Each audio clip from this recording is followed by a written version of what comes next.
Hey guys, Christina C. Jones here. Welcome to my channel. If this is your first time, and if it's not your first time, welcome back.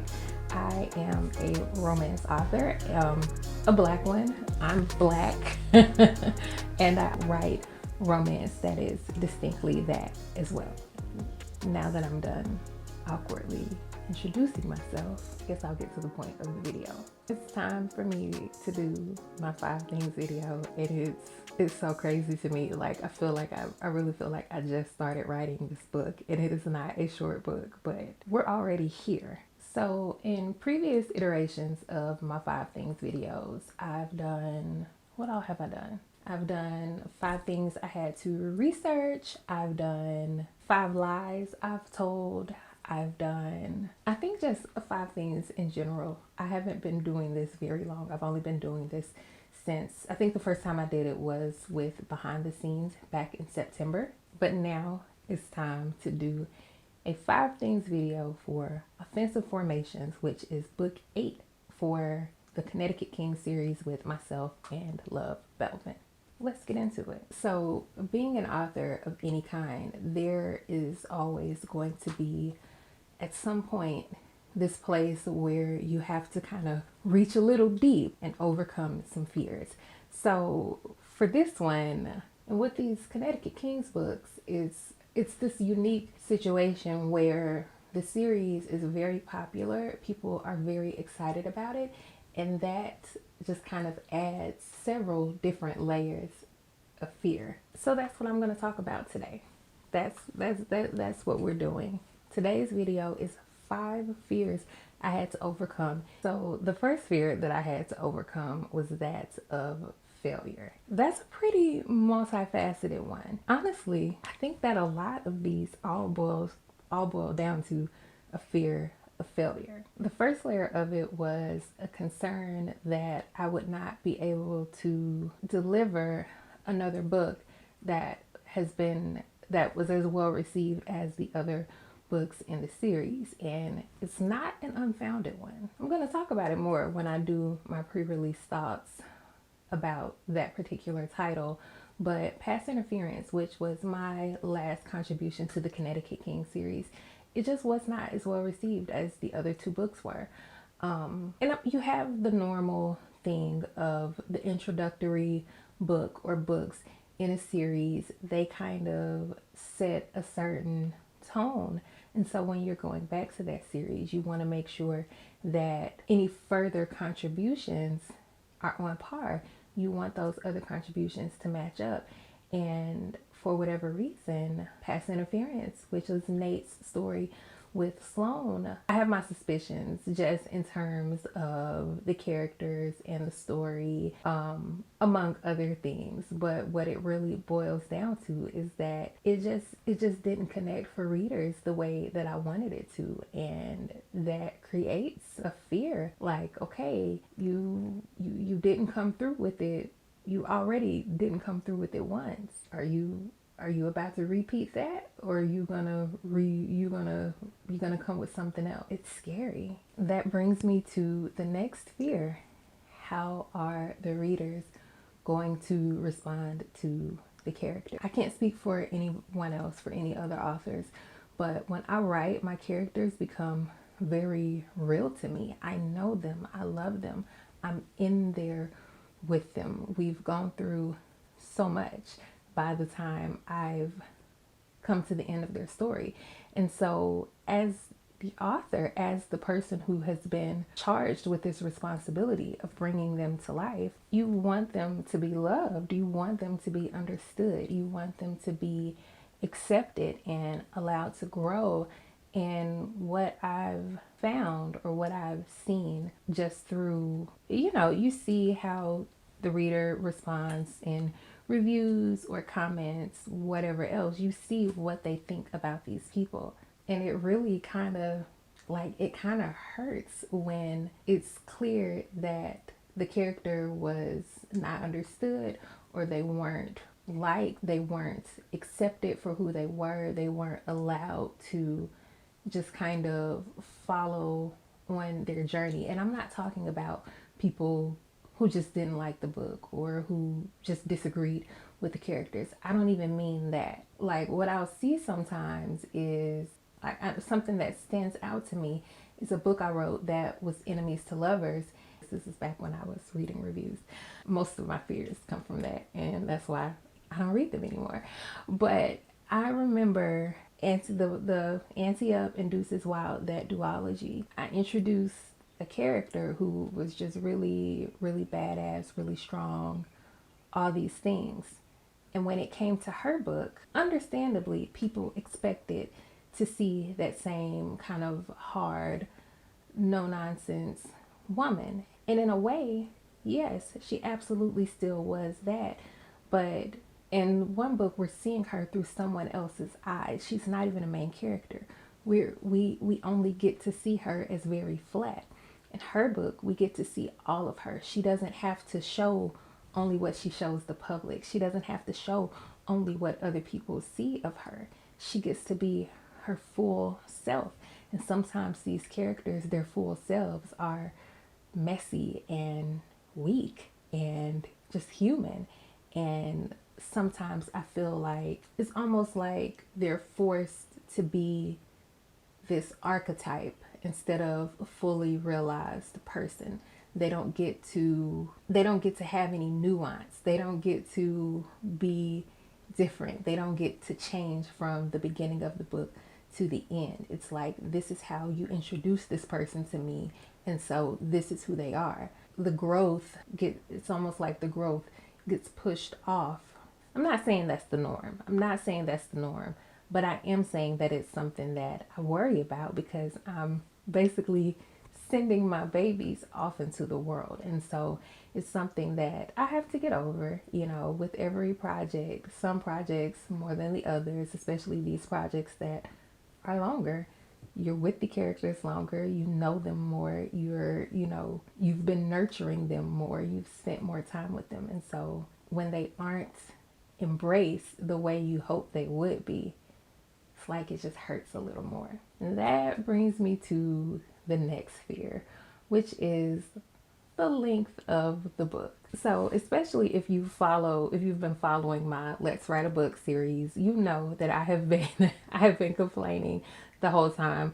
Well, not complaining, but I've been talking all this time about the length of this book. I always knew that it was going to be a longer project, because my co-collaborator, Love Belvin, writes these just juicy, meaty, really detailed, really just vivid stories. And if I'm coming up with her, I gotta come correct. I can't, I can't phone it in. Like, we gotta come with it. Like, the book cannot be lopsided. Like, if we're putting them next to each other, it's gotta look right. It's gotta be right. Ain't no getting around that. But generally speaking, longer books are not really my preference to write. And in general, my books tend to trend a little shorter. Now, I write all over the map. I write shorts, I write novellas, I write long novellas, I write novels, I write full-length novels, I write long novels. Like, my catalog is really all over the map. But a concern that I have whenever I am writing something that is on my longer end is, oh my God, this is boring. This is taking so long. Because with a novella, for instance, I'm used to getting right to the action. My last series that I wrote, the last few things I published, novellas, none of those books are over 25,000 words. Meanwhile, we get to this book, Offensive Formations, and we're getting up into 40, 50,000 words, and they're not even friends yet. They ain't kissed. Nothing has happened. Like, what is going on? And I joke about how my characters tend to get to, like, the nasty stuff first and then fall in love. But if you look at my catalog, that's honestly what I do a lot. Like, that's almost my sweet spot. When I think back on other things I've written, Equivalent Exchange, Love Notes, Behind the Scenes, and those are just the ones that that are top of mind, that's the pattern that they kind of follow, where we get really hot sex right up front and then the feelings come. But that was not the case with this one. And I'm like, I hope they like it. I hope they like it.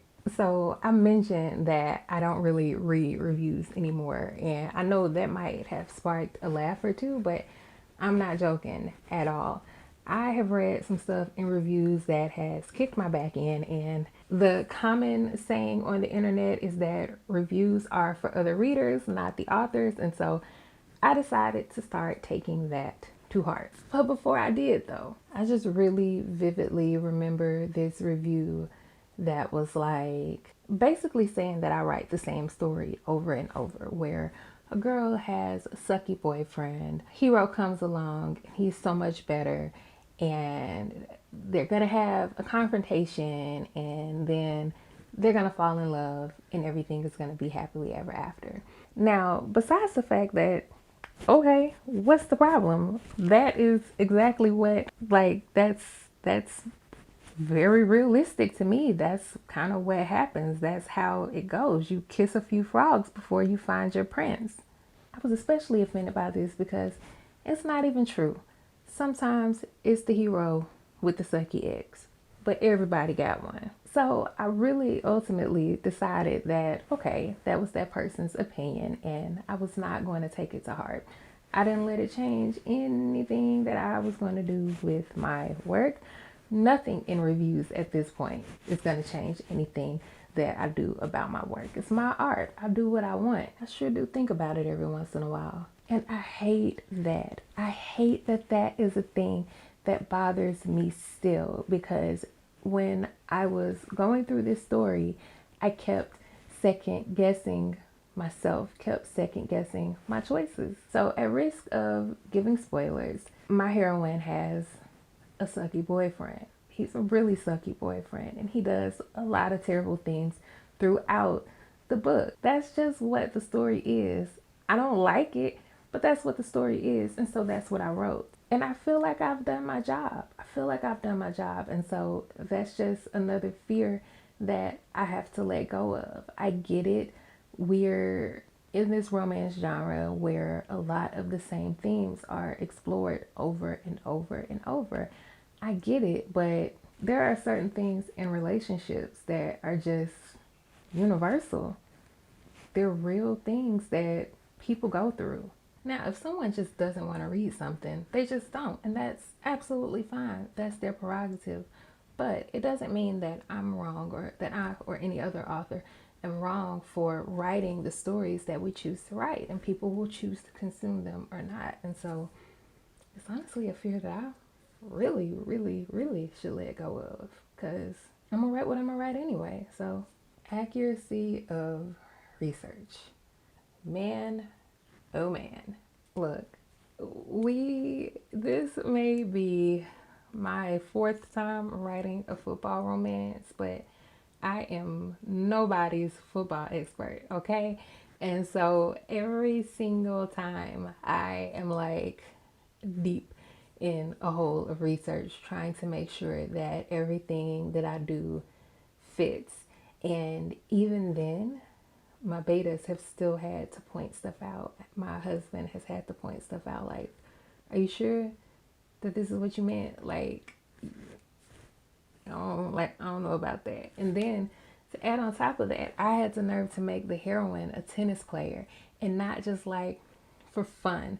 She's like a world champion level tennis player, which is a whole other, like, that's like a whole other level of stuff, a whole other sport, whole other set of rules and all of that to research. And as important as it is for me to get this stuff right, just honestly, there's really only going to be so much that I can do, because I am not knee deep in these things. And a lot of times these things are not even really, not that they're not integral to the story, but we spend a lot of time doing a lot of research for things that are just like a few seconds on the page, stuff that the reader's eyes honestly probably skips right over because it's minute details that aren't really part of the love story, but they're part of the things that make the character. And so they are still so important. You want it to be right,